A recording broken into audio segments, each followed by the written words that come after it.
said, I am Tim Atkinson. I'm also a vice president with the Advisory Services Group. I work very closely with Lee here in the Mid-Atlantic. I have responsibility for our clients and team all across the Mid-Atlantic and actually up through the Northeast in terms of delivering services to our client organizations and helping them achieve the outcomes that they're looking to achieve. So happy to be here and look forward to a lively discussion. I'll hand it to Melissa. There we go. Thanks, Tim.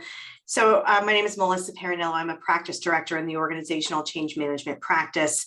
I have responsibility for a portfolio of OCM work, specifically around Infor, SAP, and Oracle projects, and the OCM side of those projects. And I'm also responsible for OCM marketing and sales processes as well.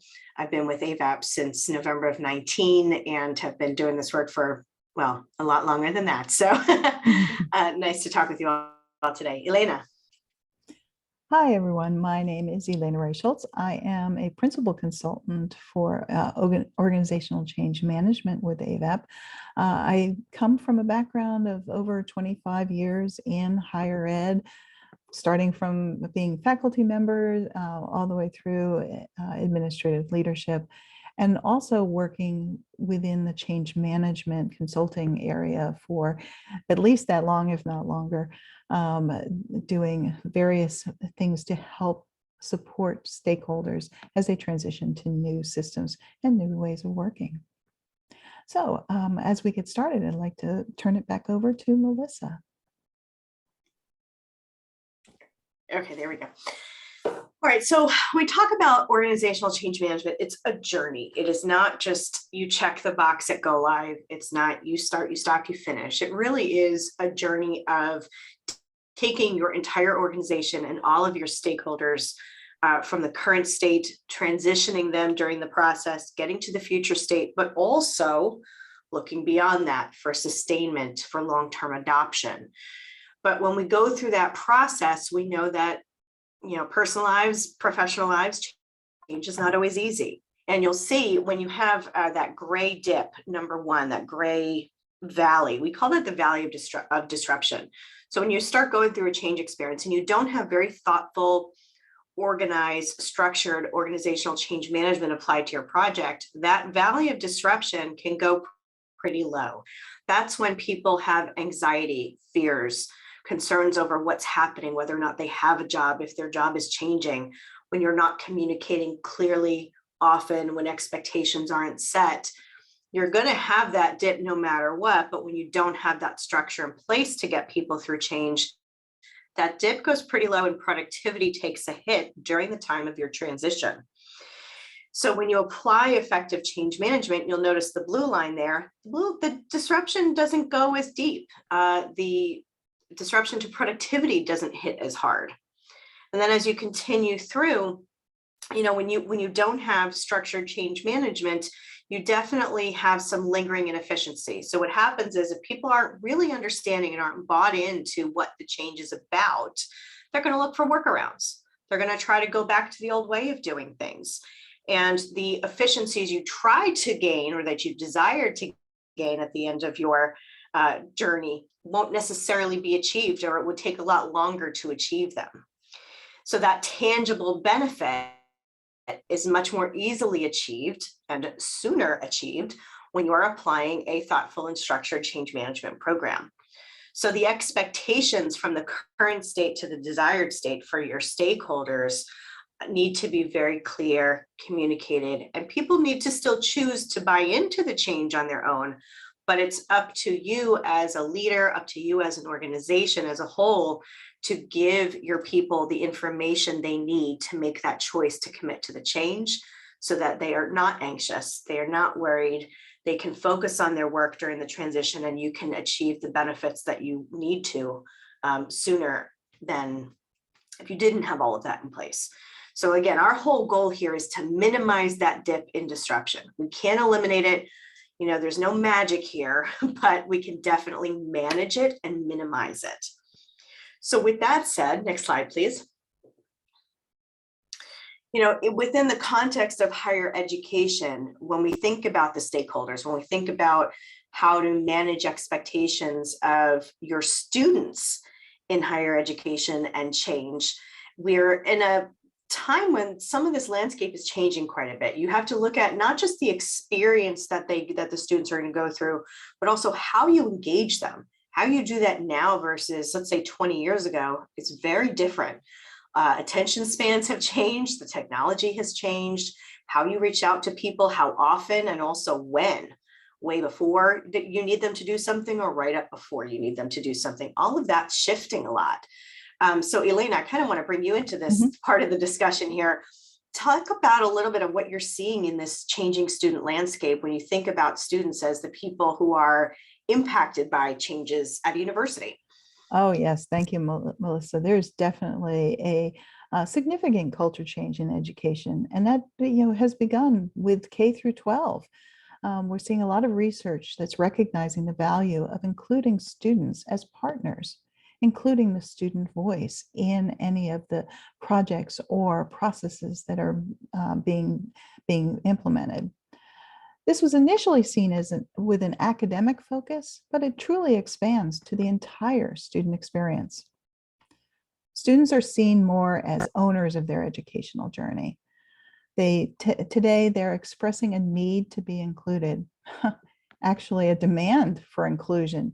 They want that shared leadership in their educational journey to help direct the approach for any of their processes, their tools, engagement opportunities.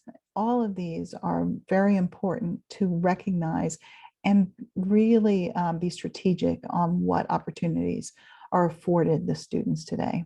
They're looking for substantive roles in decision making. They do not want to be just a target of the decisions. So what does that mean for us? Well, how do we include them? And the fact that we must recognize that each student is in a different place on their journey. When we're partnering with students, we're witnessing that change, that new perspective on student engagement. Their priorities are very different from what they were 20 years ago, 10 years ago, even 2 years ago. We need to meet them where they are. We need to find what resonates with them and what's important to them. That kind of leads us into that student experience piece. It's essential for us to ask, in what ways are students truly stakeholders in our implementations? First thing, what is a stakeholder? A stakeholder are the people impacted by the change. All the people, including our students. We make a mistake if we really neglect this critical stakeholder group. We miss the opportunities to make our implementation truly effective. When we engage the students, we find that they are better at identifying the gaps and collecting input from other students.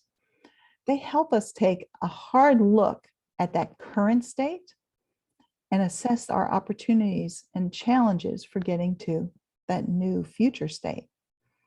When we engage students, that really supports our students increasing that adoption and utilization of the system or whatever project we're working on.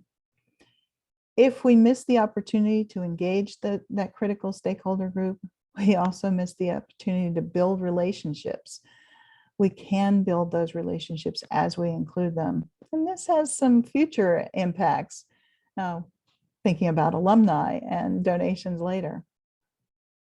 Students today are looking for a comprehensive student experience. They really want to engage with diverse and multiple systems. We know this. Every day they're engaged online, face-to-face. And so we've seen that even with their educational journey, there's been a significant shift to more virtual educational platforms. We're finding now that the expectations of students related to their user experience, they're looking for more of that Amazon or shopping cart experience. They want that instant gratification. They're asking, is it easy to use? Is it what I expect? What do I need to do to get help? Can I get answers quickly, instantly? Is this something that has taken my needs into account? All of these are aspects that we need to incorporate in when we're thinking about the overall change management process and the change management journey. Our And Elena, consideration, yes, oh, I'm Elena, sorry. also, I think that the different generations that are now in the student landscape, it's not just all young kids out of high school, but rather we have a whole lot of people participating in higher education now, probably more so than many years in the past. And that's got to affect how we engage. It's not just going for one type of engagement. We really need to consider that generational difference as well. Yeah, absolutely. You know, the non-traditional student population that we see now, students coming into higher ed are not just those fresh out of high school students. We're looking at students who are coming back to start a new career, students who are transferring back and forth from institution to institution. International students are very much a part of our population that we want to look towards to engage. So that really gets us into the next piece, is that we need to create positive experiences, keep engaging them, and be creative as we go in and work with our different engagement opportunities. As we said, you know, there is a great diversity in our student population, and each one has separate needs and desires. Yes, they're digital natives. But what does that mean for us? We need to think about their day-to-day. What happens each day? They are in a state of constant and continuous change, constant interactions. And because of that, they have a huge capacity for change. They are very resilient. Students can be faster at adopting any new systems, any new processes over our faculty, often over our faculty and staff. When we look at our student stakeholders, it's important to keep in mind the tenets of student development also, that progression of their development. We want to address the diversity of their needs based on where they are in their student development. Our partnership strategies that we employ may be very different depending upon whether they are new students just out of high school, a senior getting ready to graduate, a graduate student, a professional student, all of the various diverse areas. We want to make sure that we're looking to the specific needs. A lot of times we find that we will address and think of students as one bulk area that we have to work with in change management. And that is not true. In change management, we really want to identify the diversity and the specific needs of each group. When we look at the partnership practices and how they're employed when engaging stakeholders, our first set is really reinforcing authenticity and trust. We want to encourage that student voice, proactively recognize students as partners, provide opportunities for them to be engaged. But we're also looking for that genuine, authentic student voice. We need to provide opportunities that they recognize and trust to be meaningful student involvement. They can tell when we're just checking the box. So we want to make sure that we're making something that is not just perceived as lip service, that we're really engaging them in meaningful opportunities. The next set of partnership practices are inclusivity, reciprocity, and community. Not all students are the same, as we've said. We need to consider the diversity of the population.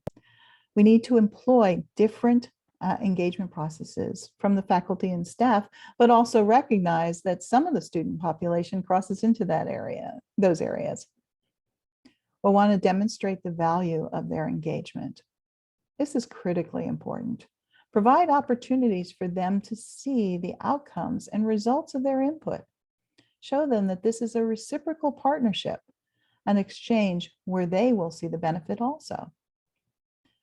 And through all of this, we will be building community, building those student peer groups, the students with the leadership, students with external connections, helping them build this community of as part of their educational journey. The final part of their partnership practices include empowerment, responsibility, and challenge.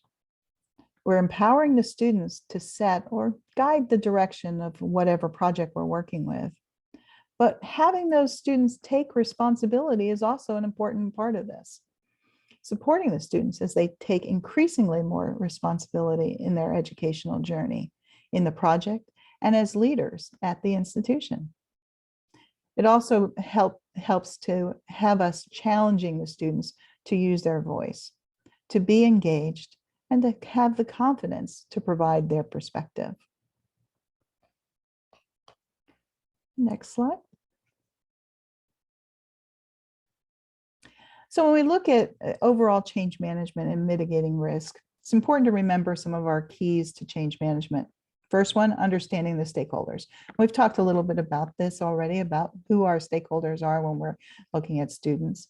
We also have to recognize that no one size fits all. We want to meet the audience where they are and make sure that we're considering their concerns and needs. The engagement level of our stakeholders influences their adoption and utilization. This requires a more systematic approach for transformation based on engaging the students. We want to be proactive, not reactive in engaging them and encouraging their participation. This also means a lot of looking at managing our communications, managing that style, the length, and the delivery mode. We know often emails do not work with students. They engage more with their phones, right? We look at texting, social media. Those things have been found to be very effective with the student population. It's important with our communications to think, to be timely, but being aware to not oversaturate, not over communicate. Make sure that the communications are meaningful. If we aren't timely, if we oversaturate, if we put out communications that aren't meaningful to them, they will start ignoring the message. We won't get that information across. Another important part of, very important part of communication is determining who is actually going to send those messages for the students. Where is it that it comes from? Who is that person who's a true influencer for those students? Our systematic approach has to provide opportunities for inclusion throughout the process. Can't be a one-off. Sometimes we'll see when we start projects, there'll be a focus group that's done at the beginning, and that's the entire inclusion that's happening. In true change management, in true effective projects, we're incorporating opportunities for the students to be engaged throughout the process. We also include opportunities for them to provide feedback throughout the process through direct or passive methods. We also always need to show them how their input is being included in our overall change management process and plan.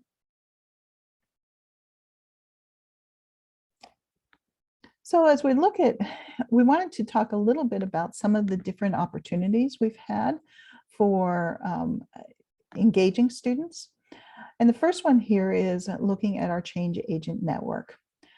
A lot of times change agent networks are thought of in terms of the faculty, staff, change agents who really help to disseminate information and help to provide the perspective back to the project. But it's also important to have a student change agent network that's student-led to really provide that continuous student perspective as we go throughout the project. We talked a little bit about focus groups. Focus groups are excellent opportunities to get people together. They can banter off of each other. They will help provide deeper understanding of some of the concepts that we want to understand as we're going through the implementation process. Surveys help us with going out to a larger audience and getting helping us to address specific considerations or specific questions that we have. But we also need to start getting a little bit more creative and think about other opportunities. One of the things that we've implemented is to incorporate the student engagement within their academics, working with faculty to include the student participation in a project, perhaps as an extra credit assignment, or even more directly involved through an internship or career oriented activities, where they can see where some of the things that they're doing in their classroom are actually directly related to the real work that's happening at their institution. One of the things we've done a lot with is incorporating it into course-based activities. So some of the things with communication might be working on a website.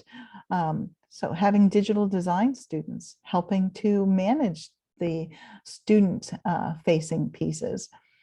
Communications development through communications classes, speeches where they can go and present to various student groups, business courses, understanding the overall processes that are happening, computer science courses. There's a number of different course-based activities that we can incorporate into any of our projects to really try and engage our students and help them along their educational journey. Other activities and things that we look to work with is obviously with the student leadership groups, working with student government, Greek organizations, other clubs, having them be a part of different activities and leveraging some of the activities that they're doing as opportunities to reach out to students to find out about their feelings and their needs relating to our projects. Engaging student success services. A lot of times this is where students get their first orientation into utilizing the systems or utilizing or being a part of a project. And so working with the academic success services to identify people who could help support our efforts is an excellent way to engage students other than the ones that we normally see will raise their hands, those government students, and so on, the leadership type of students. The last one here is really talking about having students create videos, create articles. Some of this we can talk about within course-based activities, but also having students do these kind of things outside of their courses as extracurricular type of activities. Along with the very direct engagement and being proactive on that, we also look at some of the more passive methods for communications. We'll see often there'll be big TVs or monitors in different offices or in dining halls, residence halls. These are the types of things that we can put messages on there. If they're engaging type of messages, little videos, so that people will notice what's going on, and then have that call to action and direct them to places to provide their feedback. Having table tents in the cafeteria or study areas, which give some of the messages. Using the campus newspapers or other campus-based communications vehicles that they might have, blogs and so on. And then a lot of times there's events that go on that we can leverage or partner with to bring out our awareness throughout the campus. One of the things that we've seen a lot of increased use is the use of QR codes, where on a lot of the materials that are sitting there, posters and so on, there'll be a QR code, which will direct them to a website or to a place to be able to provide some additional feedback. So there's lots of opportunities for us to really engage our students. I want to just open it up to the others on the panel here. Are there other opportunities that you have seen for engaging students, whether directly or passively?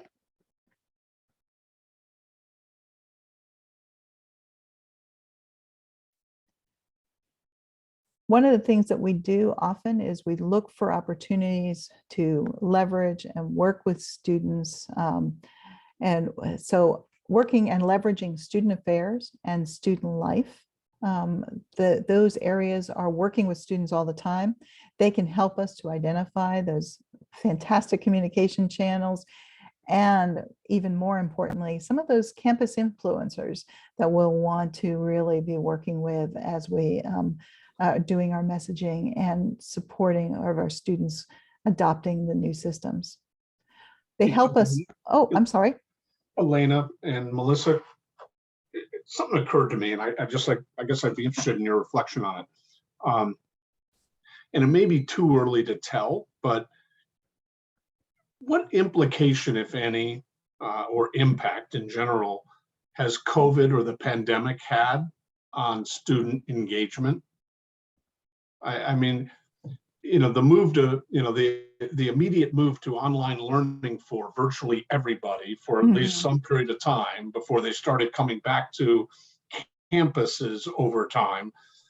I'm just wondering, and then now we're in some sort of hybrid model, I think, in many respects on many campuses. So how has that potentially impacted, I'll just say, student engagement as a stakeholder? Well, I can tell you it's been really interesting as the students have gotten much more used to this on and face-to-face online virtual engagement. It really has helped us because they're not having to deal with, okay, I'm not sure how to use the system, how to, I don't like being on camera, those kind of things. So we don't have those kind of barriers to our communications. They actually are feeling a lot more comfortable with talking with people on these. It also, because of the fact that we're much more used to using these virtual environments, we're getting a much greater reach. It's not just the people who have to be in the room. We can actually meet with people who are all over the campus, and in many situations where there are multiple campuses, we can talk with people from these multiple campuses and getting that varied perspective. Melissa, did you have any ideas? I was going to chime in real quick and say free food always helps too. Yes, absolutely. Absolutely. That was one of my next points here. Is having those engaging environments, which can include food and music, often very good parts of engaging students. Yeah, I agree with everything you've said. The virtual connection as a result of COVID, I think, has been pretty powerful, and to the advantage, especially of this current generation. They're comfortable with it. Now, whether or not they're comfortable with virtual learning, that's a whole other story, but the technology to bring people together when you can't physically be there is definitely something that's native to them. And that's been, I think, to everyone's advantage in that sense. But then again, once people come together in person, that's a whole other story. And yes, food's the way to go. Yeah, we're finding that the students, we'll think of things like a virtual environment in certain ways, and the students are just so much more creative. They can look at other tools. They're always investigating what's new, what's out there that they can bring in to help support any of these kind of engagements. And so having them as a part of our process, as a part of our team, those partners, is truly effective in then addressing and reaching out to the entire student population.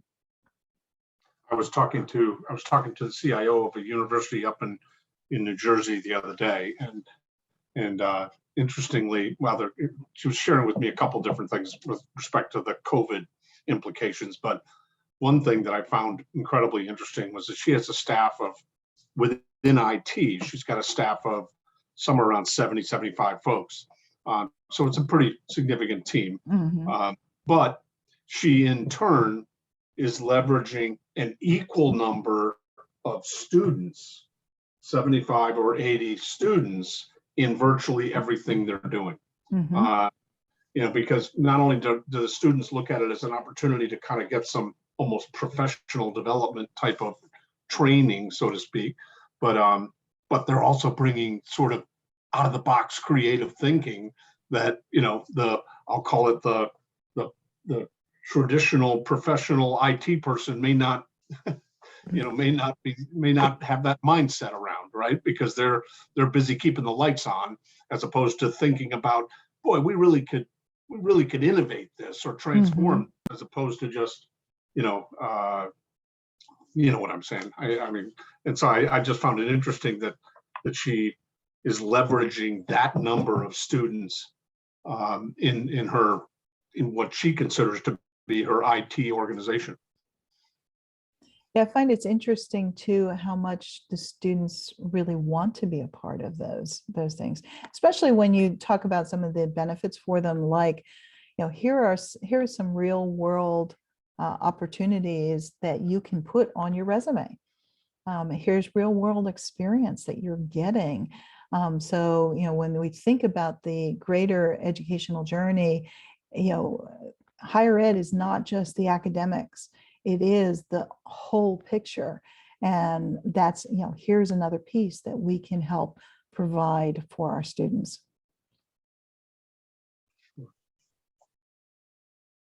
So really it comes down to, meeting the students where they are, looking for those opportunities for them, and making sure that we're open to listening to them as the project goes through its process.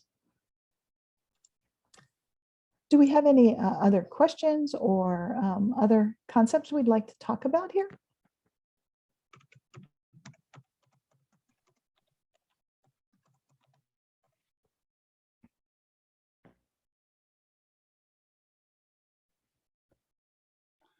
So back up to me, just to kind of wrap it up. I want to thank the folks that joined this morning. Thank you, Elena and Melissa, for the sharing of your expertise in terms of working with clients and organizations in the higher ed space, and getting a perspective on how to get students more actively involved in